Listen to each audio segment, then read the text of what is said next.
में जानना, सबसे पहले गवर्नर में चलते हैं। ध्यान से बस यहीं पे रहिएगा, इसके पीछे कहीं मत जाइएगा। जो मैं बोलूंगा इंपॉर्टेंट, आप वहीं पे अपनी नजर को रखे रहिएगा। उसके बाद आप जाके घटना चक्र को खोलिएगा, सारा क्वेश्चन सॉल्व हो जाएगा। सबसे पहले एक सेकेंड, प्रथम गवर्नर लॉर्ड क्लाइव बनते हैं। ये तो अच्छे से आपको पता है कि लॉर्ड क्लाइव जो है प्रथम गवर्नर बनेगा। श्वेत विद्रोह लॉर्ड क्लाइव के समय में ही हुआ था। बस ध्यान से देखिएगा, जो इंपॉर्टेंट है बस उसको बोलेंगे, बाकी अपने दिमाग में रखिएगा। लॉर्ड क्लाइव आत्महत्या किया इंग्लैंड में। बंगाल में द्वैत शासन की व्यवस्था। जैसी क्लाइव की बात आती है, दिमाग में बस एक ही चीज आता है कि प्रथम गवर्नर और द्वैत शासन। ये हमेशा आपके दिमाग में हो जाना चाहिए, बाकी कुछ पता रहे या ना रहे उससे कोई फर्क नहीं पड़ता है। ये क्वेश्चन जो गलत बनाएगा उसको बाहर का रास्ता देखना होगा, क्योंकि इसमें सारे स्टूडेंट सही बनाएंगे। तो ये चीज हमेशा ध्यान रखिएगा, द्वैत शासन। उसके बाद टाइमिंग आता है हॉलबेल का। हॉलबेल घटना आपको अच्छे से पता है, ये एक मनगढ़ंत कहानी भी है। आप जानते होंगे सही है नहीं, और कहीं सही पता भी नहीं है। जितने भी इतिहासकार बताते हैं इसमें सिर्फ एक मनगढ़ंत कहानी रची गई है, जिससे कि आगे आने के बाद बंगाल के नवाब से युद्ध किया जा सके और बंगाल में सिराजुद्दौला को मौत के घाट उतारा जा सके। ब्लैक होल की घटना का वर्णन करता है। 146 अंग्रेज को 18 फुट और 14 फुट चौड़े कमरे में बंद कर दिया जाता है। इतने लोग को अगर बंद कर दिया जाए तो आज भी लोग मर जाएं। क्लियर है? और जो पॉसिबल है ही नहीं है कि जबरदस्ती इसके अंदर डाला जाए। कुत्ते बिल्ली थोड़ी हम लोग हैं कि जैसे तैसे हो उसको दबा के तेजी से बंद कर दिया जाए। इतने लोग जब अंदर जाएंगे तो ऑब्वियसली जान बचाने के लिए अपनी जान लगा देंगे। सिंपल सा लॉजिक है।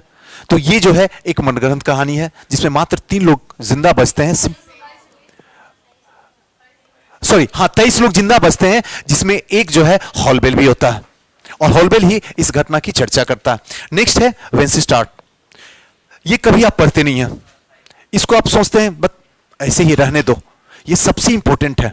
कैसे इंपॉर्टेंट है आप देख लीजिए। बक्सर का युद्ध बिहार में है, बीपीएससी की तैयारी कर रहे हैं। बक्सर का युद्ध, बक्सर का युद्ध होता है तो अक्सर आप याद रखते हैं कि बक्सर का युद्ध हो रहा है, किसकी किसके बीच हो रहा है।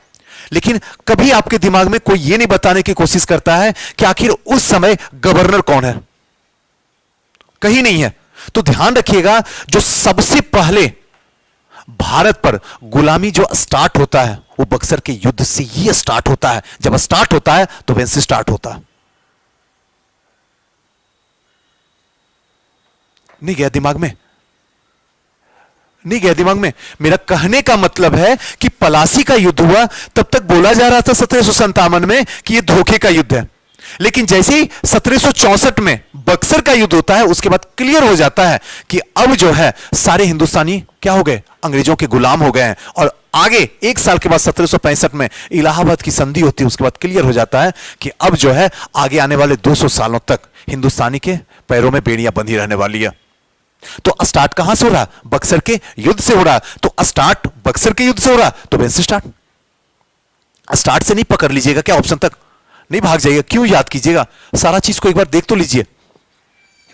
लॉर्ड क्लाइव 2 बार इनका कार्यकाल आता है, ठीक है ना। दूसरी बार के कार्यकाल में बंगाल में द्वैत शासन लगाया और वारेन हेस्टिंग ने इसे क्या करता है, आगे आने के बाद में हटा देता है। अभी भी आपके ऊपर 2 शासन चल रहा है पता कि नहीं आपको? कोई है जो एक शासन चल रहा है जिन किन्हीं के ऊपर? हमारे ऊपर राज्य और सेंटर दोनों की नजर है। उन्हीं दोनों के अंदर जो है हम काम कर रहे हैं। यहां अगर स्टेट में है तो राज्य सरकार और सेंटर में है तो केंद्र सरकार। यहां भी द्वैत शासन था लगा हुआ, लेकिन इसमें बहुत सारे भ्रष्टाचार हो रहे थे। तो आगे चल के वारेन हेस्टिंग ने इसको समाप्त कर दिया। लगाया किसने, यही इंपॉर्टेंट है, ध्यान रखिएगा। क्लाइव ने लगाया और आगे चल के वारेन हेस्टिंग ने क्या कर दिया, इसको समाप्त कर दिया। द्वैत शासन के जनक, कई बार ऐसा क्वेश्चन पूछ देता और आपको, हाँ हाँ, देखिए दोनों में जो और कई जगह आपको श्वेत विद्रोह देखने के लिए मिलेगा। श्वेत विद्रोह का मतलब क्या है, कोई बता सकते हैं? क्या है इसका मतलब, क्या अंग्रेज सैनिकों का विद्रोह किस लिए, आप बता सकते हैं कोई? अजय, किस लिए? हाँ, आपको बताते हैं यहां पे श्वेत विद्रोह का मतलब यह होता है कि कोई भी कानून हम ला रहे हैं या कोई भी काम कर रहे हैं, उसमें अगर वहां पे रहने वाले सैनिक हैं, ध्यान रखिएगा सैनिकों का विद्रोह होता है, सैनिक आपसे संतुष्ट नहीं है तो वो क्या करेंगे, आपके ऊपर विद्रोह कर देंगे। इसी को कहा जाता था श्वेत विद्रोह। अलग अलग टाइम में ये अंग्रेज भी क्या करते थे, आपस में लड़ते थे। जैसे आज भी है, आपस में क्या करते हैं, हम लोग लड़ते हैं, दूसरों से लड़ते हैं, सो तो लड़ते ही हैं, आपस में ही लड़ते हैं। तो इसको बस श्वेत विद्रोह का नाम दिया गया। सब जगह अलग अलग तरीके से किन्हीं की अपनी इच्छाएं पूर्ति ना होने की वजह से लड़ा जाता था, या किन्हीं को जो है गवर्नर बनना होता था, वो बन नहीं पाते थे, वो पद पे नहीं जा पाते थे, ऊंचे पद पे दिया था, इसलिए विद्रोह कर दिया जाता था। कई बार ऐसा भी होता था कि अलग अलग जगह पे अलग अलग तरीके से टैक्स लगाया जाता था, जिससे असंतुष्ट हो जाते थे, इसलिए भी विद्रोह होता था। इसी को कहते थे श्वेत विद्रोह। द्वैत शासन के जनक लियोर्सी कार्टिस, हमेशा ध्यान रखिएगा, द्वैत शासन लगाया था किसने, क्लाइव ने, समाप्त वारेन हेस्टिंग्स ने, और इसके जनक जिसने शुरुआत किया जो दिया लियोनिस कार्टिस ने।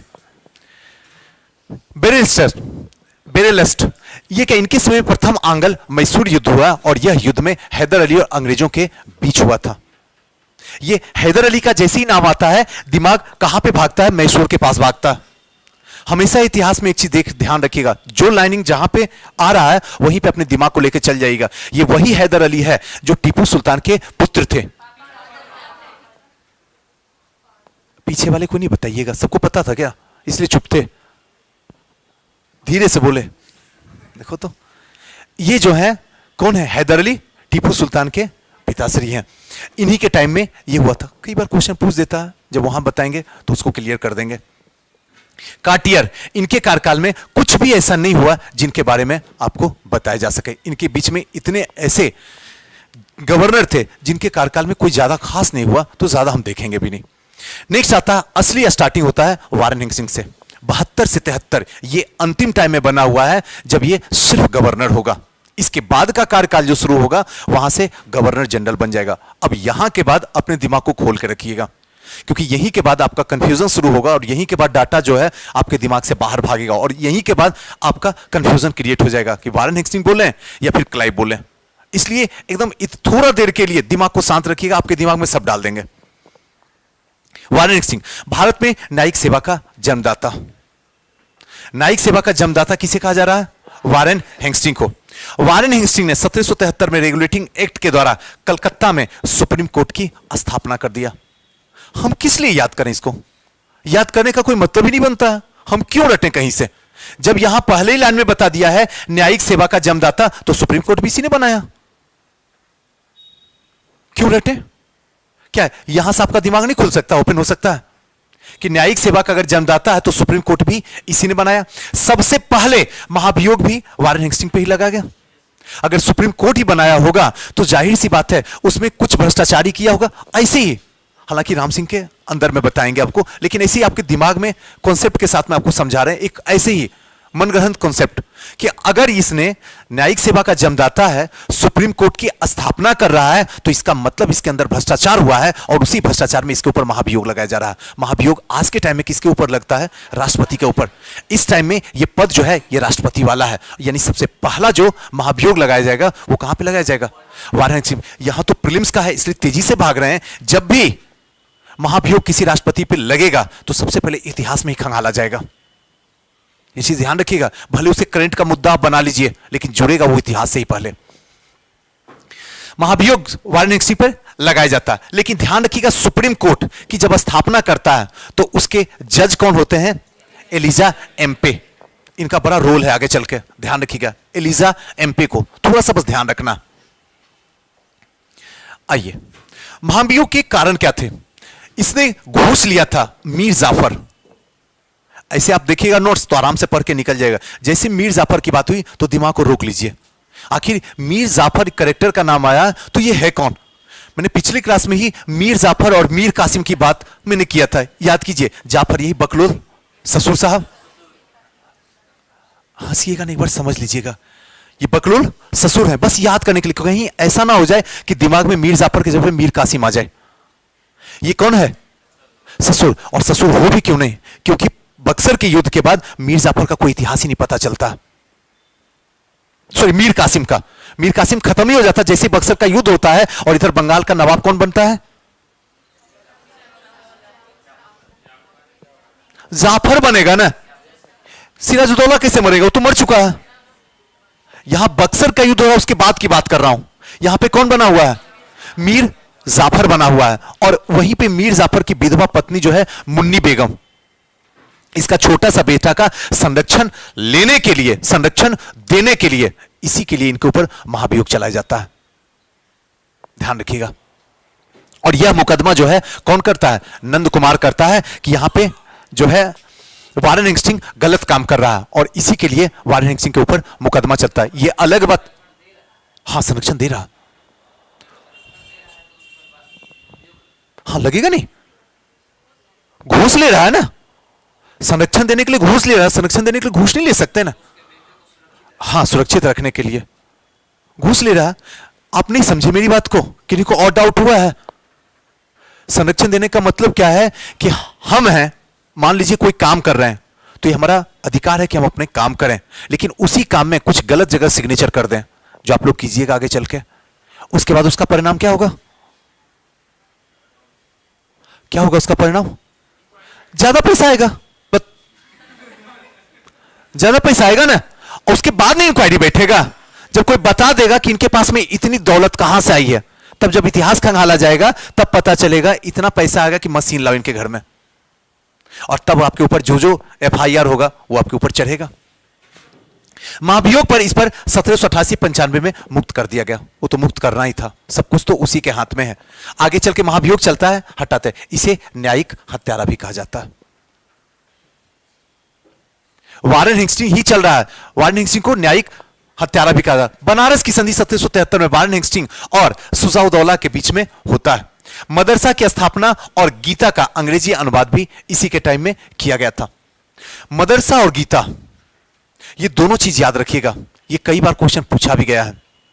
मदरसा यानी कि मुस्लिमों के लिए। मैं कोई भी धार्मिक बातों पे अगर कटाक्ष करूंगा तो कभी दिल पे मत लीजिएगा, बस आपको सिखाने के लिए और समझाने के लिए। क्लियर है? मदरसा आप जानते हैं, जैसे हमारे लिए सरकारी स्कूल होता है, बहुत ऐसे बच्चे होंगे जो सरकारी स्कूल पढ़ के यहां पे बैठे होंगे, है ना। तो वैसे ही मुस्लिमों के लिए जो है सरकारी स्कूल होता है वो मदरसा होता है। वहां पे मुस्लिमों के लिए मदरसा की स्थापना किया गया, और हिंदुओं के लिए क्या चीज किया गया? गीता के लिए, क्योंकि हिंदू जो है अभी भी धर्म से बाहर नहीं निकले हुए हैं, इसलिए कहा गया कि एक काम करो, इसको गीता दे देते हैं। रियलिटी ये थी कि गीता का अनुवाद अंग्रेजी में हो गया था। किसके टाइम में? वारेन हेस्टिंग के टाइम में। और शिक्षा के लिए भी धीरे धीरे क्या हो रहा, अब शुरुआत हो चुकी है, यानी कि मुस्लिमों को शिक्षा के लिए मदरसा की स्थापना किसके टाइम में?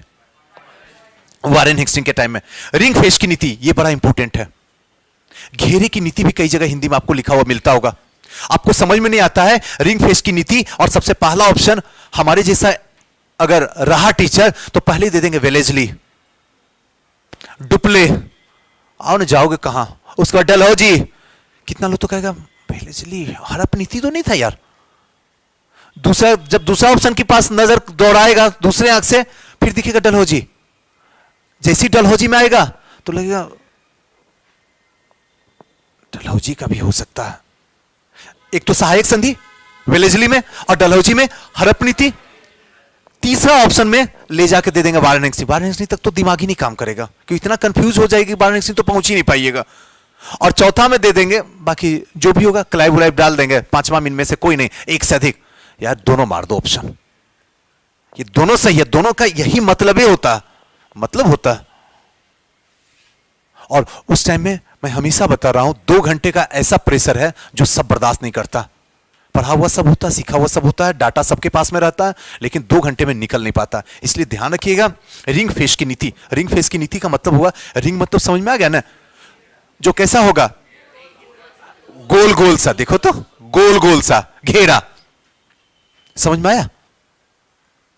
दिख रहा है?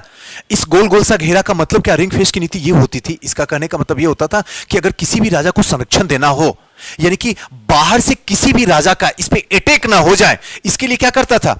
गवर्नर या फिर गवर्नर जनरल इसको संरक्षण प्रदान करता था। और संरक्षण इन द सेंस क्या, आपकी सुरक्षा के लिए हमारे सैनिक 24 आवर आपके पास में होंगे। उनके रहने, खाने, उनके वेतन से लेके जो मुझे जो चाहिए वो सब हम किससे लेंगे, वहां के राजा से लेंगे। इसी को कहते थे रिंग फेंस की नीति। आपको उससे कोई मतलब नहीं है, बस ये मतलब होना चाहिए कि रिंग फेंस की नीति किसके टाइम में आया था। तो याद रखिएगा, वारेन हेस्टिंग के टाइम में आया था। एशियाटिक सोसाइटी ऑफ बंगाल की स्थापना 1784 में विलियम जोन्स ने किया था, जिससे क्या है, हमारी सभ्यता और हमारी संस्कृति को क्या करना था और विकसित करना था। और ये किसके टाइम में एशियाटिक सोसाइटी ऑफ बंगाल, ये वारेन हेस्टिंग के टाइम में। ये पूरा का पूरा वारेन हेस्टिंग है। अगर इतना याद रहा, हाँ बोलिए ना, क्या 1781। अब आपको अगर इसे याद रखना होगा तो कैसे याद रखिएगा, आपको याद नहीं होगा, कल पूछेंगे आप भूल जाइएगा।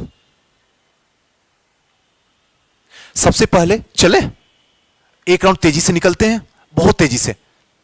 न्यायिक सेवा का जन्मदाता, छोड़ दीजिए ना, बस आप सुनते जाइए।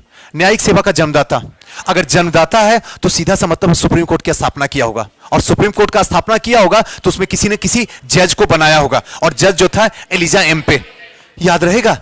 यही एलिजा एम्पे गलत काम करेगा और आगे चल के क्या करेगा, नंद कुमार को फांसी की सजा देगा, मरवा देगा। आगे चलने के बाद महाभियोग इसके ऊपर चलेगा, और वो जो महाभियोग चलेगा वो सबसे पहले किस गवर्नर के पास में कई बार क्वेश्चन पूछा हुआ है, वारेन हेस्टिंग के टाइम में। जब महाभियोग चलेगा तो आगे चल के फिर क्या होगा, इसके बाद इसकी जांच चलेगी, जांच में जो है इसको पूरी तरीके से समाप्त कर दिया जाएगा, नहीं आप में कुछ भी नहीं है।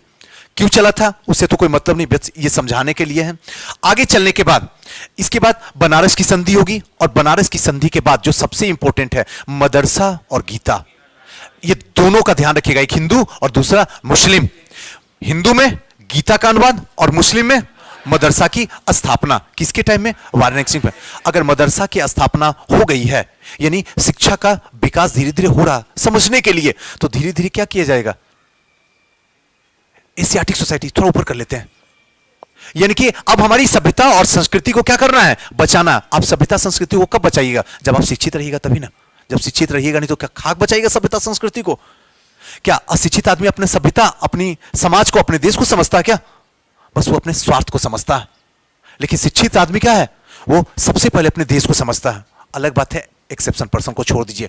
आगे चलने के बाद धीरे धीरे क्या होगा, रिंग फिश की नीति आ जाएगी, जो घेरे की नीति आएगी, और ये भी नीति किसके पास आएगी, वारेन हेस्टिंग। अब इससे आगे क्या क्वेश्चन पूछेगा, पूछो जो पूछना। बाहर गाना चल रहा है, ध्यान वहां मत दीजिएगा, जिंदगी यहां बनने वाली है, कोई सहारा नहीं देता। आइए, लॉर्ड कॉर्नवालिस, ये भी आपके दिमाग में ही होगा। कभी भी किसी का डेट मत रटिएगा, आपसे अभी भी मैं कह रहा हूं, डेट के चक्कर में आपका फैक्ट बाहर निकल जाएगा। लॉर्ड कॉर्नवालिस 86 से 93 रहा। इसने भी रहा तो कुछ ऐसे काम किया। देखिए, इतिहास के क्वेश्चन इसलिए आपसे नहीं पकड़ाते हैं, या इतिहास का क्वेश्चन इसलिए गलती होता है क्योंकि आपको पता ही नहीं होता कि इतिहास टर्निंग पॉइंट कहां लेता है। आप आज से 10 साल के क्वेश्चन को उठाकर खंगाल लीजिए, बनाइए नहीं, बल्कि क्वेश्चन को पकड़ लीजिए, ऑप्शन को छोड़िए, तेल लेने जाने दीजिए, बस उसको पकड़िए कि ये क्वेश्चन कह रहा है। अगर उस क्वेश्चन को ध्यान दीजिएगा ना 5 मिनट कंसंट्रेशन के साथ में, तो पता चलेगा यहां इतिहास में बदलाव आ रहा। वही क्वेश्चन आपके सामने रखता, 4-5 क्वेश्चन तो बाहियात रहता ही है, उसको तो आप कुछ कर ही नहीं सकते हैं, लेकिन जनरली आपका 20 से 25 क्वेश्चन वही क्वेश्चन देगा जहां इतिहास पूरी तरीके से बदलाव लेगा। आप उस क्वेश्चन को पकड़िए, देखिए यहां पे सब जगह इतिहास बदलाव ले रहा, कोई ऐसा जगह नहीं जहां पे इतिहास बदल नहीं रहा। नेक्स्ट है कॉर्नवालिस, 86 से 93 साल रहेगा, और कुछ ऐसे काम करेंगे जो इतिहास को बदल के रख देंगे। काम तो बहुत सारा है, लेकिन उनमें उन सारी कामों को आपके सामने रखेंगे जहां से आयोग क्वेश्चन पूछेगा। सबसे पहले इसी के समय में आंग्ल मैसूर का तीसरा युद्ध हुआ, जो जिसकी संधि क्या होती, श्रीरंगपट्टनम की संधि होती, और तीसरा आपको पता ही होगा। संधि के साथ में समाप्त होता है। कॉर्नवालिस ने सर्वप्रथम प्रांतीय न्यायालय की शुरुआत किया, कलकत्ता, ढाका, पटना और मुर्शिदाबाद। मुझे एक चीज बता दीजिएगा, आप बीच में बैठे हुए हैं, सत्यम आपके बीच में, हाँ क्या नाम होगा, हिमांश, कमल, कमल जी बड़े अच्छे लग रहे हैं। मुर्शिदाबाद कहां है, श्योर,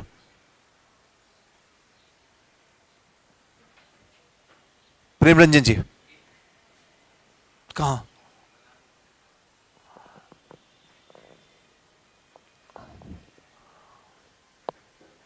आप बताइए, वो लोग गलत बता रहे हैं, हम उन लोग को तो गलत ही बता रहे हैं कि गलत है। पूनम,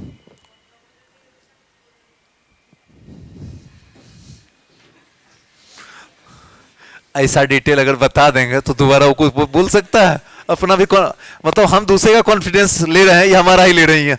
ममता बनर्जी तो वहीं से लड़ी थी, अब दिमाग में बात तो सही है। आइए, प्रांतीय न्यायालय की शुरुआत की गई, पुलिस सेवा का जनक। कई ऐसे बच्चे यहां पे बैठे होंगे, ये लड़के लड़कियां दोनों, कि भाई मुझे जो है ना किसी भी हालत में एकदम एसडीएम वाली पोस्ट चाहिए, जो निकलूं ना तो हमसे ज्यादा हमारी गाड़ी की आवाज से लोग डरे। नहीं, कोई कोई करने लगता है, देखे कि नहीं? तो डीएसपी वाली पोस्ट होगा, कई लोग को अंदर में इच्छा है। तो पुलिस, अगर पुलिस बन रहे हैं तो आपको कर्नवालिस की पूजा करना होगा, समझ गए ना? पोसे पुलिस और पोसे पूजा करना किसका होगा? कर्नवालिस का, याद रख लीजिएगा। ये पुलिस सेवा का जनक जो है किसको माना जा रहा? कर्नवालिस को। यानी कि आज आपकी सुरक्षा कौन दे रहा? कर्नवालिस ही दे रहा ना। अगर कर्नवालिस नहीं होता तो आज क्या होता? कान के कुंडल खींच लेते आपके, जो खींच के चले जाते, कहां जाते हैं दौड़ के। मैं मजाक कर रहा हूं, लेकिन आप दिमाग में रखिएगा इस बातों को, क्योंकि यही सब काम करता है एग्जाम में, बाकी कोई रटा उठा नहीं काम करता, वहां जाकर और कंफ्यूजन क्रिएट करता। ये सब याद आता, अरे कान से बोले थे कुंडल उंडल खींच लेता, खींचते हम कहां जाते हैं सबसे पहले? आरपीएफ, वो भी तो पुलिस ही है। अब आधा लोग सोच रहे होंगे आरपीएफ ही कहां से बोल दिए, कौन सा पोस्ट ये ले आए हैं? रेलवे पुलिस जो रहता है उसकी बात कर रहे हैं। वहां जाके कहते हैं मेरा सामान चोरी कर लिया, कान वाला खींच लिया, तो याद रखिएगा कर्नवालिस पुलिस सेवा का जनक। इसने दास व्यापार को बंद नहीं किया, सिर्फ रोक लगा दिया। ध्यान रख लीजिएगा, दास व्यापार को बंद नहीं किया, सिर्फ रोक लगा दिया था 1789 में। डेट से कोई मतलब नहीं है, बस दास याद रखिएगा। दास व्यापार, दास व्यापार मतलब समझ में आता है? सब कोई ऐसे हैं जिनको नहीं आता है, बस वही हाथ उठा दीजिएगा, नहीं तो नहीं बताएंगे, आगे बढ़ जाएंगे। दास व्यापार मतलब समझे? फॉर द एग्जाम्पल आज के टाइम में बताते हैं और उस टाइम में फिर बता देते हैं। अभी इनकी स्थिति खराब हो गई, ये गए सुजीत सर, मुझे जो है अपनी बेटी की शादी करना है, पैसा दीजिए। हमने इन्हें 10 लाख रुपया दे दिया। क्लियर हुआ? अब अगर पैसा दिया हूं, हाँ जाइए ना, अगर पैसा दिया हूं तो जाहिर सी बात है कि ये क्या हो गई, हमारी दास हो चुकी हैं।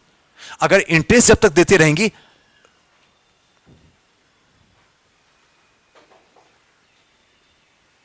लेट कर दिया आज, कोई इशू नहीं। अगर ये कंटिन्यू हमें क्या कर रही हैं, दे रही इंटरेस्ट, तब तक तो ठीक है। इंटरेस्ट देना बंद कर देंगे, उसके बाद क्या करेंगे? अपने घर में रखेंगे, घर में रख के घर के काम करवाएंगे, जैसे होगा वैसे इनके साथ बिहेव करेंगे और इनको सब कुछ सहना होगा। मन भर जाएगा, उठा के क्या करेंगे? सऊदी अरबिया फेंक देंगे। जाओ ले जाओ 400-500 रुपए में, फिर वहां जाके अपना क्या होंगे, जैसे वो लोग चाहेंगे वैसे करेंगे। ये क्या हुआ? व्यापार। आपकी स्वतंत्रता को पहले खींच लेंगे और आपको गुलाम बना लेंगे, और गुलाम बना के आपको बेच देंगे। उस टाइम में भी यही होता था, इस टाइम में भी यही होता। हालांकि इस टाइम में तो अब थोड़ा सा बदल चुका है, अब ऐसा संभव नहीं है कि आप कर सकते हैं। जहां एफआईआर कर दिया पुलिस में, उसके बाद बता देगा पैसा क्यों दिए थे। बैंक जब जिंदा है तो पैसा दिए क्यों आप, है ना? तो थोड़ा सा ध्यान रखिएगा। समझ में आया कौन पूछे थे? क्लियर हुआ? दास व्यापार। इसकी समाधि उत्तर प्रदेश के गाजीपुर में स्थित है। यह भी क्वेश्चन कई बार पूछा है, ध्यान रखिएगा। किनकी समाधि जो है उत्तर प्रदेश के गाजीपुर जिले में है? तो याद रखिएगा कर्नवालिस। अभी पूरी कहानी कर्नवालिस पे चल रही है। कर्नवालिस संहिता के द्वारा न्याय व्यवस्था को, कर और जो न्याय था, ठीक है ना, कर और न्याय को क्या कर दिया गया? अलग कर दिया। यानी कि शक्ति का पृथक्करण का सिद्धांत जो है कर्नवालिस सिद्धांत से ही दिया गया था। नेक्स्ट जो है सिविल सेवा का जनक, जिसकी आप तैयारी भी करे हुए हैं, बड़ी उम्मीद किए हुए हैं, ये कर्नवालिस के द्वारा ही। आपके आंखों के सामने किसकी तस्वीर होनी चाहिए? कर्नवालिस की। आपका गॉडफादर कौन होना चाहिए? कर्नवालिस। 2 मिनट के लिए मान लीजिए ना, जब बन जाएगा ऑफिसर उसके बाद कर्नवालिस को खूब सारा गाली दे देंगे। अभी तो कम से कम नहीं, आंखों के सामने रख के याद करते हैं। कर्नवालिस ना हो तो आपकी जिंदगी बेरंग हो जाए। कर्नवालिस का भाग्य है कि हमें उस पोस्ट पे बैठाता। क्लियर हुआ? कई लोग तो कह रहे होंगे छोड़ो रहने दो। श्रीरंगपट्टनम 1792 में एक संधि हुई थी जिसमें टीपू सुल्तान और कर्नवालिस के बीच में हुई थी श्रीरंगपट्टनम की संधि। प्रथम भारतीय आईसीएस जो हुए थे वो कौन हुए थे? सत्येंद्रनाथ टैगोर। कई बार जो है मिसलिनियस क्वेश्चन में कभी कभी ये सब क्वेश्चन पूछ देता है। शुरुआत में सिविल सेवा की उम्र जो थी 21 वर्ष थी, पर लिटन ने इसे घटा के क्या कर दिया गया? 19। कई बार आप देखते होंगे जब भी सिविल सेवा में एज की फैक्टर चलता है, कई बार न्यूज में भी आप सुनते हैं, जब सीसेट आता है तब आपको किसकी चर्चा आती है? अंग्रेजी में आती है तो किनकी चर्चा आती है? अंग्रेजी लाने का उद्देश्य, अंग्रेजी लाने का श्रेय किनका था? मैकाले का था। जब भी सीसेट आया था याद कीजिए, या जब भी इंग्लिश आता है तो क्या कहते हैं? मैकाले की औलाद हो नेता। आपने कभी सुना? आप कभी नहीं सुनते। ध्यान रखिएगा, न्यूज़पेपर में देखिएगा, 100% रहेगा। हम लोग भी बोलेंगे तो एकदम बोलेंगे। जहां ज्यादा इंग्लिश कोई बोल रहा टटर करके, उसको बोलो लगता है मैकाले की औलाद है, छोड़ गए मैकाले, चले गए, परिवार को छोड़ दिया। ये आप अपने दिमाग में रखिएगा, आगे चलकर मैकाले की चर्चा भी होगी। लेकिन जैसे ही यहां पे होगी उम्र की बात, उम्र भी सुनने में आ रहा है कि घटाया जाएगा। ऐसे मजाक के लिए कह रहा हूं, आप ऐसा नहीं कि ह्यूमर फैला दीजिएगा। बार सुजी सर बोले बीपीएससी का उम्र जो है घटने वाला 25 साल कर दे। जनरल कैटेगरी से लेके एससी एसटी वाले बस 25 साल तक ही एसडीएम बनेंगे, 25 साल के बाद खत्म। कितने लोग बाहर निकलिएगा यहां से? हाथ मत उठाइएगा, सबका खेल क्या हो जाएगा? खत्म। जो जहां के हैं अपना चल जाएंगे। हम नहीं पूछ रहे किसी का एज, हम जानते हैं कि उम्र बढ़ा घटा के लिखे हुए हैं। आइए, बोलो ना, शकल दिखने में लग रहा 35 साल का, पूछो कितना? 23rd। वो तो ऐसे समझते हो क्या? आइए, हाँ, एक नजर कर्नवालिस पे फिर से। जैसे कर्नवालिस की बात आती है तो दिमाग में सबसे पहले आता है पुलिस सेवा का जनक कर्नवालिस, जो सबसे इंपॉर्टेंट है। उसके बाद आगे चलने के बाद जैसे कर्नवालिस का टाइम आता है, उसके बाद दूसरा क्या पॉइंट आता है दिमाग में? दास व्यापार जो है, इस पे क्या कर दिया गया? रोक लगा दिया। बंद नहीं किया, समाप्त नहीं किया, बस इस पे क्या कर दिया गया? रोक लगा दिया गया। यानी दास व्यापार पे रोक जो लगाया, सबसे पहले किसने लगाया था? कर्नवालिस ने।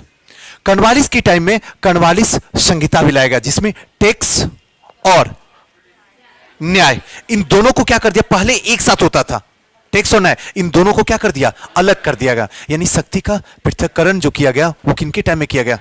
कर्नवालिस के टाइम में। आगे चलने के बाद सिविल सेवा का जनक भी किसको माना जाता है? कर्नवालिस को। और इसी के टाइम में जो है एज क्या रखा गया था सिविल सेवा का? इसने 21 वर्ष रखा था। और आगे चल के लिटन को क्या है? लेटा लेटा के मारेंगे। बस वहां तक एक बार पहुंच तो जाए हम। और हाँ, क्या ये अंतिम है, प्रवेश का रहेगा। मतलब क्या 40-50 साल तक चलना है? नहीं करेगा, 21 साल में ही करना है। स्टार्टिंग जहां से हो जाए, पहले हो जाता था 13 साल में। उस समय इंटेलिजेंट लोग होते थे, पास ही कोई नहीं करता था, पढ़ता ही नहीं था। नहीं, अंतिम है सुता। हाँ हाँ, 19 साल के थे। आइए, अस्थाई बंदोबस्त। हाँ, अस्थाई बंदोबस्त, ये भी जो सबसे इंपॉर्टेंट है। आप जानते हैं भू राजस्व व्यवस्था का एक पार्ट है अस्थाई बंदोबस्त, रैयतवाड़ी और महालवाड़ी। जो अस्थाई बंदोबस्त है वो किनके टाइम में? कर्नवालिस के टाइम में 1793। तो हमेशा दोनों एक साथ इंक्लूड होकर चलता है। और ये कौन वाला क्षेत्र में था? तो ध्यान रखिएगा, ये जो था वो कहां? बंबई वाला क्षेत्र में।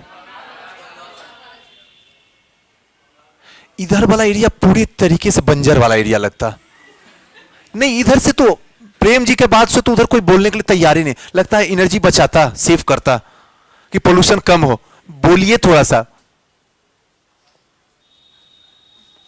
क्या मानूं? थोड़ा सा एक साथ तो चलिए। ये चीज सबसे इंपॉर्टेंट है। अब आप कभी भी किसी भी हालत में कर्नवालिस को भूलिएगा नहीं। अब भी अगर भूल जाइएगा तो दूसरा कोई दवा नहीं है। लेकिन सुजीत सर क्या बात करते हैं, कल आप पूछिएगा ना आते ही सुबह में, देखिए मैं सही कभी जो बताऊं फिर मेरा बेकार है नाम, आपके संस्था में पढ़ रहा हूं। तो इसलिए थोड़ा सा एक बार जब जाइएगा ना तो एक बार उलट लीजिएगा नोट्स, बस एक बार उलट लीजिएगा, आपके दिमाग में फोकस चल जाएगा। और जब पढ़िएगा ना तो ऐसे ही पढ़िएगा, अपना दिमाग यूज मत कीजिएगा कुछ भी, वरना अपना कीजिएगा तो संभाल लीजिएगा मामला को। आइए नेक्स्ट चलते हैं। जॉन सोर, सोर समझते हैं? कुछ क्षेत्रीय भाषा का भी प्रयोग करेंगे जिसको थोड़ा सा संभाल लीजिएगा। जॉन सोर 93 से 98, इसके समय में चार्टर्ड एक्ट 1793 को क्या किया गया था, पारित कर दिया गया था। और अस्थायी बंदोबस्त को बनाने में इनका भी एक बहुत बड़ा रोल था। तो 1793 में चार्टर एक्ट पारित करवाया गया था जॉन सोर के नेतृत्व में। इसने हस्तक्षेप नीति को अपनाई थी। एक होता है हस्तक्षेप और एक होता है हस्तक्षेप, समझ में आ रहा होगा। खरदा का युद्ध यह सबसे इंपॉर्टेंट है, बाकी कोई इंपॉर्टेंट नहीं है। अगर पूछ देगा, नहीं कीजिए कुछ, मेरे साथ आइए ना, लिखिएगा तो फिर लिखते रह जाए, दिमाग में नहीं लिख पाएंगे। कल आएंगे तो क्वेश्चन आप ही से पूछेंगे पहले। खरदा का युद्ध, खरदा का युद्ध 1795 मराठे और निजाम, डेट से मतलब नहीं है, किनके किनके बीच हुआ है।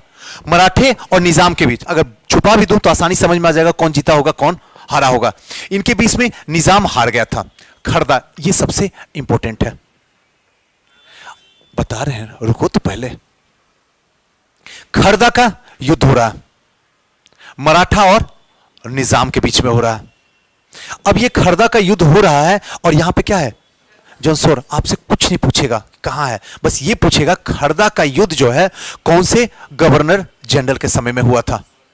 आपकी हालत एकदम खराब कर देगा, इसी के करीब कर देंगे ऑप्शन को, ऐसे याद नहीं रहेगा। अभी तो आप बोलिए दीजिएगा जॉन सोर खरदा का युद्ध हुआ है, इसमें हारा कौन है, निजाम हारा है, ऐसे भी आपको याद ही हो जाएगा। लेकिन याद रखिएगा खरदा मतलब क्या होता है। जॉन सोर का मतलब समझते हैं? जॉन सोर का मतलब शोर, शोर करना। अगर रात में आप सोए रहते हैं, और खास करके गांव की बात एकदम याद रहेगा, कभी नहीं भूलिएगा, तो कभी चूहा हुआ नहीं अंदर देखते हैं घुस जाता, एकदम शांत माहौल होता है, घड़ी में 1:30 बज रहा रात, अकेले पड़े हुए हैं बेड पे, और अगर चूहे के बच्चे छोटे छोटे से आ जाएं और वो अगर पेपर को काटना कुतरना शुरू करे तो कैसे लगता है, खरखर आवाज नहीं करता। आधा तो नहीं समझ में आएगा क्या सुजीत सर बोल रहे हैं, चूहा नहीं देखे हैं घर में नहीं।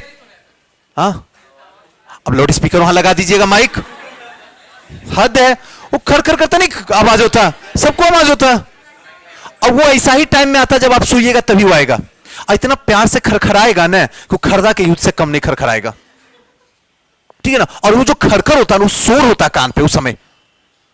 रात में बैठिए, अगर वो हल्का सा, जबकि उसका साउंड क्या होता है, साउंडलेस होता है, लेकिन रात में पूरा इन्वायरमेंट शांत होता है, वो खरखराता है, इससे क्या होता है कान में आवाज लगता है जैसे कि कोई कान के पास में जो है अंदर से निकाल रहा है, खरखर कर कर। तो खरदा का युद्ध किसके टाइम में, सोर के टाइम में, जॉन सोर के टाइम में। बस इतना ही याद रखना, और कुछ भी याद रखने का नहीं है। यहां से पूछ दिया तो ठीक है, नहीं पूछा तो मत पूछो। हस्तक्षेप नीति अगर किसी ने अपनाया तो किसने अपनाया, डलहौजी ने। इसमें बोलने वाली बात तो कुछ है ही भी नहीं।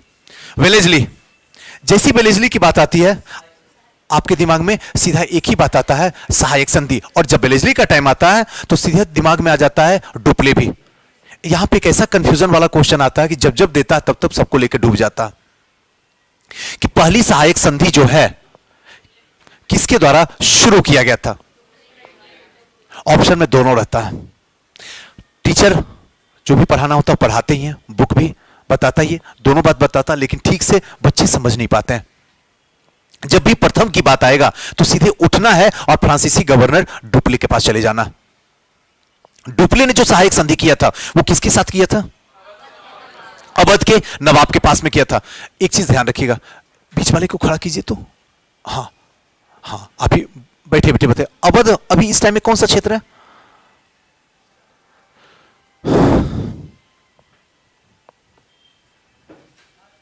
अवध अभी कौन सा क्षेत्र है,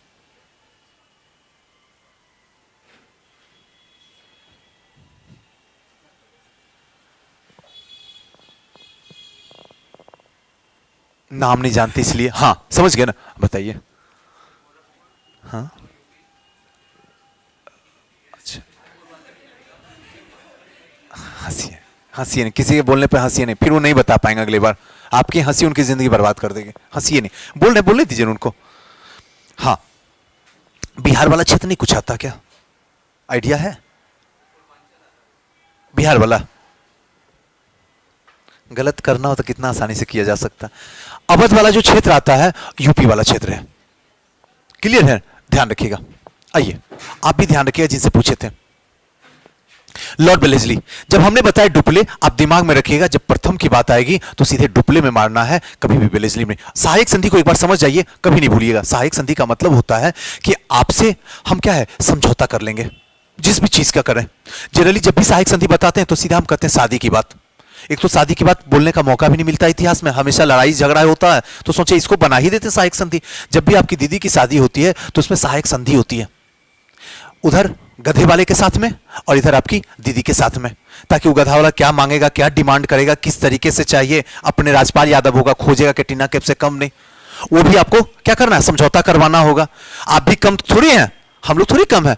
अगर सिस्टर हमारी काली हो गई तो दूसरे परिवार वाले को उठाकर दिखा देते हैं, शादी करने वक्त ओरिजिनल को बैठा देते हैं, रो तुम होशियार हो, हम तुमसे महा होशियार हैं। ऐसे भी लोग करने वाले होते हैं, कोई किसी को देखेगा नहीं, बस मजाक के लिए, ताकि आपके दिमाग में याद रहे। एक होता है समझौता कर देना, और एक जो होता है बड़ा अच्छा एक टर्म है पकड़ुआ विवाह। नाम सुने, झेले भी होंगे कई परिवार। मतलब क्या, अरे सुजीत सर बहुत आजकल कमा रहे हैं, लाख रुपया का मोबाइल मिला, एक काम करो पकड़ लो इसको, पकड़ लो हमको, क्या हम तो शादी हो गया, कर दो पकड़ के कर दो शादी, छपरा में उठा के कर दिया शादी, आओ लेके चलो। बाकी जो यहां आएंगे हम बोलेंगे इसके भाई पकड़ के किया, दोनों अपना मामला सुलट लो। लेकिन वो लोग भी तेज होता, पता कर लेता कि शादीशुदा है कि नहीं, तभी इसको उठाना का, देखो ऐसे उठा नहीं सकता। और इसको क्या कहते हैं, ये जो शादी होता है इसको क्या है, एक लाइन अगर देने की कोशिश करें तो जबरदस्ती शादी, बिना समझौते वाली शादी, क्लियर है? तो ऐसी शादी जो करेंगे वो कौन करेंगे, वेलेस्ली, क्लियर है? वेलेस्ली जो पकड़ुआ वाला शादी करेंगे, ये क्या करेंगे, जबरदस्ती हड़पना शुरू करेंगे, सहायक संधि करना शुरू कर। और इनकी सहायक संधि जो होगी वो बड़ी क्या होगी, कठोर वाली सहायक संधि होगी। और जो डुप्ले वाला होगा वो क्या होगा, समझौते वाला होगा। तो इसलिए ध्यान रखिएगा, पहला जो होगा वो डुप्ले का होगा। आइए कहानी जब पढ़ा बताते होंगे तो बड़ा अच्छा लगता होगा, देखो तो कितना अच्छा है, जैसे क्वेश्चन पूछ दो उसके बाद देखो इनका शकल। आइए वेलेस्ली में चलते हैं। लॉर्ड वेलेस्ली 98 से 1805, इसके बीच में इन्होंने कौन से ऐसे ऐसे काम किए जो पूरी तरीके से इतिहास में बदलाव आया। सबसे पहला, भारत में अंग्रेज श्रेष्ठ हैं, इसे दिखाने के लिए वेलेस्ली ने सहायक संधि की शुरुआत की, जबकि सहायक संधि वेलेस्ली से पहले किसने किया था, डुप्ले ने। इंडिकेट कर दिया हूं, क्लियर है? दूसरी बात, अगर सुजीत सर ये बात आप बोलते हैं कि सबसे पहले सहायक संधि की शुरुआत जो है डुप्ले ने किया है, हर बुक ये बताता है कि सबसे पहले सहायक संधि की जो शुरुआत, जो लाने का क्रेडिट है वो जाता है वेलेस्ली को। क्यों? आपने कभी क्यों का जवाब सोचा? एग्जैक्ट, व्यापक स्तर पे फैलाव किया। वास्तविक संस्थापक जो हम आपको कल भी क्लास में बताए थे, किसमें बताए थे, अल्बुकर में। गवर्नर जनरल तो वाकई में अल्मेडा है, गवर्नर अल्मेडा तो है, दूसरा गवर्नर कौन बन रहा, अल्बुकर बन रहा, लेकिन इसको वास्तविक संस्थापक माना जा रहा। वास्तविक संस्थापक का मतलब है कि विस्तृत भूभाग में क्या किया, इसका फैलाव किया, और ये क्रेडिट जाता है किसको, वेलेस्ली को जाता है। इसलिए वेलेस्ली लिखा जाता है, डुप्ले नहीं। क्लियर हो क्या? बस ऐसे अवध के नवाब के है, पहला उसी को बस मानेंगे। आइए नेक्स्ट चलते हैं। सहायक संधि स्वीकार करने वाला पहला जो राज्य था वो कौन था, हैदराबाद। अब तो ये रटा रटाया हो गया, ये सब तो जानते ही हैं क्या है। वैसे ही जब यहां ये पढ़ ही रहे हैं तो थोड़ा सा दिमाग लगा देते हैं कि अगर यहां पे हड़पा जाता है सहायक संधि के तहत, वो पहला क्षेत्र जो होता है वो कौन होता है, हैदराबाद। तो फिर हड़प नीति के तहत जब डलहौजी हड़पता है तो वो क्षेत्र कौन सा पहला होता है, सतारा। और सतारा है कहां पे, तो पंजाब में है। पीछे वाले सब क्लियर है, सतारा महाराष्ट्र में है। तो अगर दोनों को एक साथ देखिएगा तो आपको हमेशा याद रह जाएगा, रटना पड़ेगा नहीं। हैदराबाद में दूसरा, मैसूर तीसरा, तंजौर चौथा, अवध और फिर पेशवा। ध्यान आपको सिर्फ हैदराबाद रखना, क्लियर है? सहायक संधि स्वीकार करने वाला पहला मराठा सरदार जो था वो कौन था? पेशवा बाजीराव द्वितीय, जो पहला मराठा था जिसने सहायक संधि को क्या कर दिया था? स्वीकार कर लिया था। नेक्स्ट है सहायक संधि, सबसे पहले हैदराबाद में 1798। आपको है देखना चाहे तो देख लें, असेंडिंग ऑर्डर डिसेंडिंग ऑर्डर में आपको जिस तरीके से रखना है रख लीजिएगा। हम जब भी आपसे पूछेंगे बस यही पूछेंगे सबसे पहला क्षेत्र कौन सा था जो सहायक संधि के तहत आया था? वेलेस्ली का। तो हैदराबाद, और जब डुप्ले का कहेंगे तो फिर कहां चले जाएगा? अवध के नवाब। सहायक संधि स्वीकार करने वाला प्रथम शासक जो था वो अवध के नवाब था। 1765 में डुप्ले के द्वारा जो है क्या किया था? इसको एक्सेप्ट किया था। नेक्स्ट है वेलेस्ली, बंगाल का शेर। क्लियर है? ये चीज आप भूल जाइएगा, पक्का याद रहेगा आपको। जो बिल्ली होता है ना अपने आप को शेर कहता।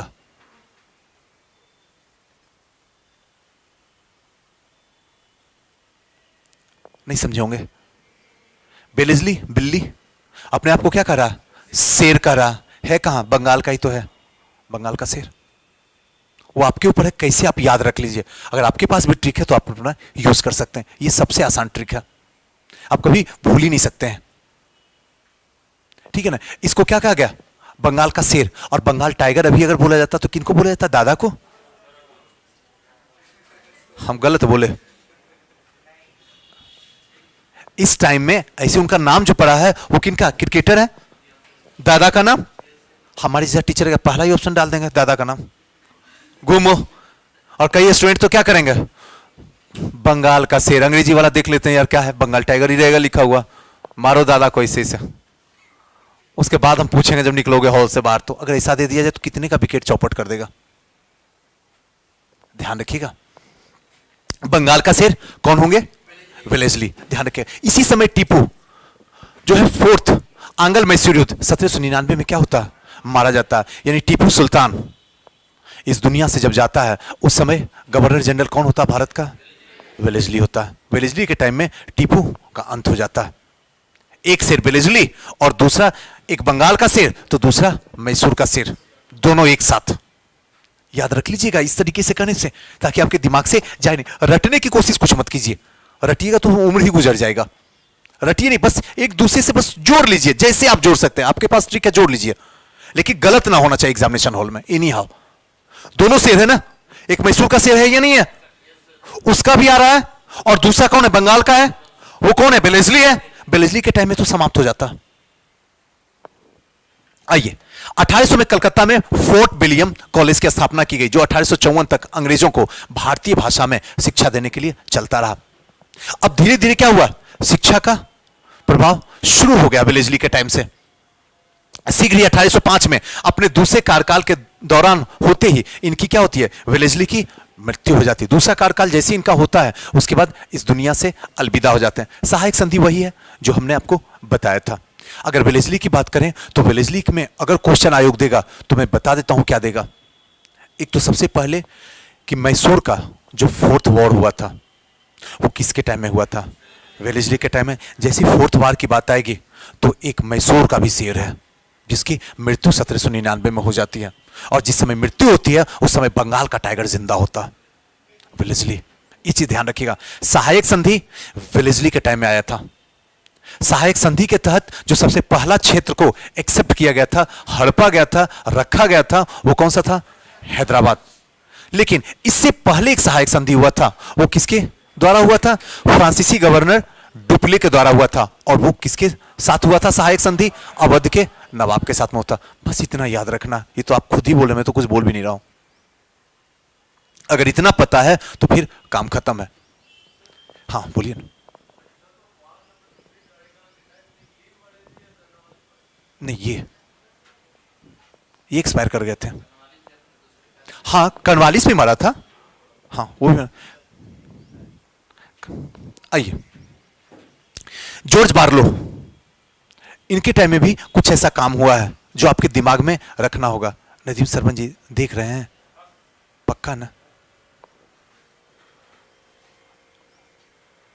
थोड़ा सा भी शक होगा तो समझ लीजिएगा, यही रहिएगा। आपकी लाइफ का सवाल है, आप समझते नहीं, आप भले हल्के में ले रहे हैं। एकदम एक भी क्लास में थोड़ा सा भी मिस हुआ, उसका डाटा आपकी फिर ताकत नहीं कि आप संभाल लीजिएगा, इसे थोड़ा सा ध्यान रखिएगा। सर जॉर्ज बार्लो 1805 से 1807, इसमें क्या है, इनके कार्यकाल में वेल्लोर का सिपाही विद्रोह हुआ था 1806 में। वेल्लोर का सिपाही विद्रोह क्या है आपको अच्छे से पता है, लेकिन फिर भी सबसे पहले तो यह समझ में आ जाए कि वेल्लोर का सिपाही विद्रोह किसके टाइम में हुआ था। इसको अगर याद रखा जाए, ऐसे तो याद होगा नहीं। गांव में मम्मी क्या कहती है, अब देखे होंगे जो लोग गांव की मम्मी होगी, वो क्या कहती है, बौला बार लो। हाँ, हंसने का कौन सा बड़ी बात है, मम्मी थोड़े पिटीसियस है, वो तो हिंदी बोलती है। या तो बोलेगी लाइट जला दो या बल्ब जला दो, उसी को क्षेत्रीय भाषा में बौला बार दो। बस आपको याद और सिखाने के लिए कर रहे हैं। बौला बार दो का मतलब क्या हुआ, लाइट को जला दो। बाकी आप जैसे कर सकते हैं, आपके ऊपर है। यानी कि बॉल बार दो, बार दो का मतलब समझ में आया, बारना मतलब जलाना, बार दो यानी कि बार लो। किसके टाइम में, वेल्लोर, याद रह जाएगा। वेल्लोर के टाइम में क्या हुआ था, बार लो। और वेल्लोर का सिपाही विद्रोह 1806 में हुआ था। बस यही एक इनके टाइम में है, वार्लो के टाइम में इंपॉर्टेंट, जो आपको जानना है। क्लियर है। सिपाही विद्रोह जो यहां पे हुआ था थोड़ा सा समझ लेते हैं। वेल्लोर का हाँ, एक चीज रुक जाइए, मुझे पूछने दीजिए प्रेम रंजन जी, वेल्लोर कहां है।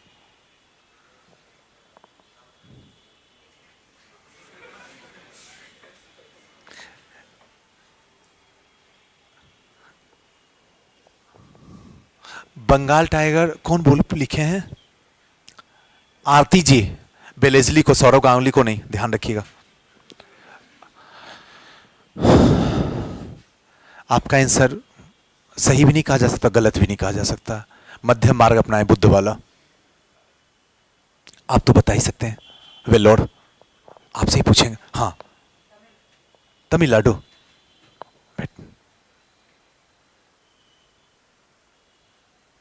रोशनी, लगता ही सही बताए होंगे।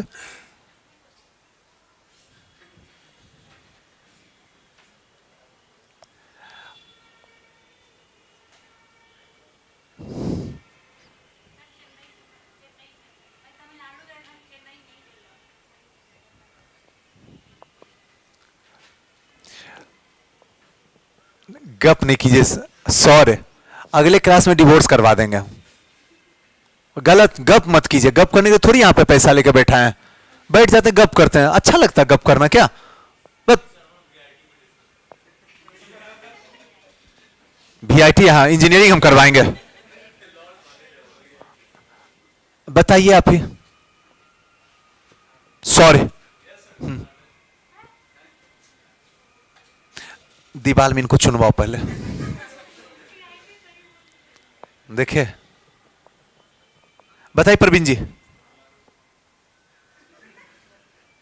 सब गलत तो हम भी गलत। आदित्य,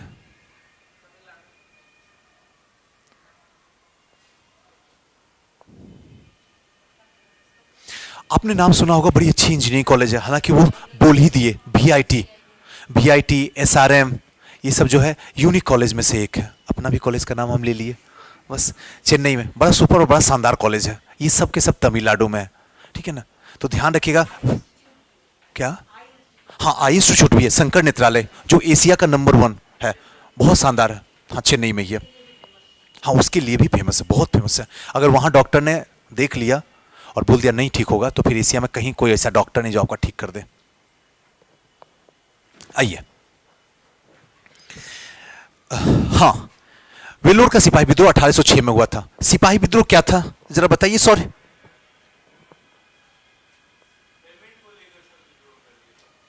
पेमेंट को लेकर विद्रोह हुआ है। एक मिनट, कोई नहीं बोलिएगा, बोले थे ना सर, आएंगे आपके पास।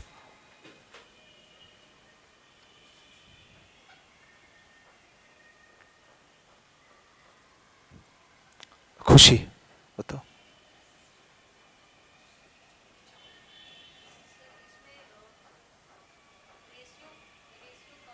लड़का लड़की का तो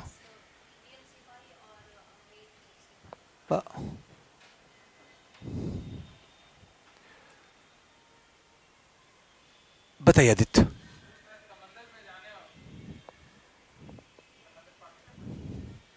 बताइए कंचन, बताइए। आप बताएंगे?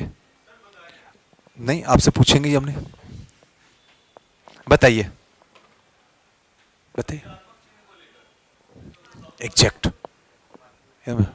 हाँ, प्रतीकात्मक चिन्ह को लेकर। ये चिन्ह क्या था आपको पता ही होगा। अगर कोई चंदन टिक्का लगा के आए हैं तो लगाना बंद कर दो। कोई पगड़ी अगर लगा के, जिसे सिख हैं, वो पगड़ी लगाना बंद कर दो। अगर मुस्लिम दाढ़ी रखे हुए हैं, समझते हैं ना, उसको क्या कर दो, कटवा के आया करो। कुंडल उंडल जो पहन रहे हो, इसको बंद करो। कृपाण रख रहे हो, इस सबको क्या करो, बंद करो। और ये क्या है, हमारी धार्मिक पहचान है, हम इसको बंद नहीं कर सकते हैं। और इसी के लिए विद्रोह हुआ था 1806 में, वेल्लोर का विद्रोह।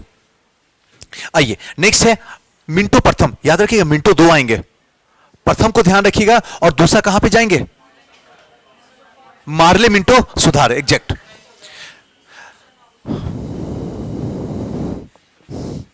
लॉर्ड मिंटो 7 से 13, ये प्रथम वाले मिंटो है।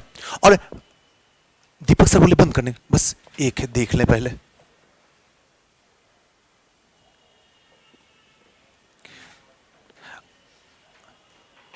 चलिए नेक्स्ट।